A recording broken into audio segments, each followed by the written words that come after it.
Hi అండి. ఈ summer సీజన్లో దొరికే మ్యాంగోస్తో ఇంట్లోనే మనం మాజా జ్యూస్ అనేది చాలా సింపుల్గా చేసుకోవచ్చు. అది కూడా తక్కువ ఇంగ్రీడియంట్స్ తక్కువ టైంలో. టేస్ట్ కూడా చాలా బాగుంటుంది. సేమ్ టు సేమ్ బయట తాగే మాజా అలాగే ఉంటుంది. దానికోసం అయితే ఒక పెద్ద సైజ్ అంతా మామిడి పండుని తీసుకోవాలి, పండు మామిడి పండు. అలాగే చిన్న సైజ్ అంతా పచ్చి మామిడి పండుని తీసుకోవాలి. ఈ రెండింటిని శుభ్రంగా కడుక్కున్న తర్వాత పైన తోలు మొత్తం తీసేసుకొని చిన్న చిన్న ముక్కలుగా కట్ చేసుకోవాలి. క్వాంటిటీ పరంగా చెప్పాలంటే 1 కప్పు పండు మామిడి పండ్ల ముక్కలకు అరకప్పు వరకు పచ్చి మామిడి పండ్లు అయితే కరెక్ట్గా క్వాంటిటీ అనేది సరిపోతుంది. ఈ ముక్కల్ని కట్ చేసుకున్న తర్వాత ఒక గిన్నెలోకి పండు మామిడి పండు ముక్కలను అలాగే పచ్చి మామిడి పండు ముక్కలను కూడా వేసుకొని ఈ ముక్కలకి తగ్గట్టుగా 1 కప్పు వరకు చక్కెరను అనేది వేసుకోవాలి. షుగర్ కొంచెం ఎక్కువ తినే వాళ్ళైతే ఇంకొద్దిగా అయితే యాడ్ చేసుకోండి. నాకైతే సరిపోయింది కరెక్ట్గా.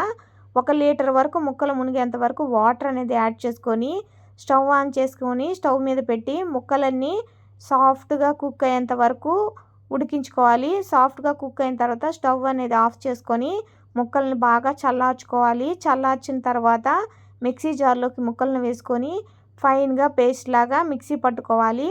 మిక్సీ పట్టుకున్న తర్వాత ముందుగా ఉడికించేటప్పుడు వాటర్ ఉంటాయి కదా, ఆ వాటర్ అనేది పక్కన తీసి పెట్టుకోవాలి. ఆ వాటర్ని కూడా ఇందులో యాడ్ చేసుకోవాలి. యాడ్ చేసుకున్న తర్వాత ఏమైనా పీచు ఉన్నట్లయితే ఒకసారి స్ట్రెయిన్ చేసుకోండి. స్ట్రెయిన్ చేసుకున్న తర్వాత మిగిలిన వాటర్ కూడా ఉన్నాయి కదా, ఆ వాటర్ని కూడా ఇందులో వేసుకొని బాగా కలిపేసుకోవడమే. అంతే, చాలా సింపుల్ అండ్ టేస్టీగా ఉండే మాజా అనేది రెడీ అయిపోయినట్లే. దీన్ని ఫ్రిడ్జ్లో స్టోర్ చేసుకున్నట్లయితే 1 మంత్ వరకు మనకి సర్వ్ చేసుకోవచ్చు. ఫైనల్గా అయితే సర్వింగ్ గ్లాస్లోకి సర్వ్ అవుట్ చేసుకోవడమే. నచ్చితే ప్లీజ్ లైక్ అండ్ సబ్స్క్రైబ్.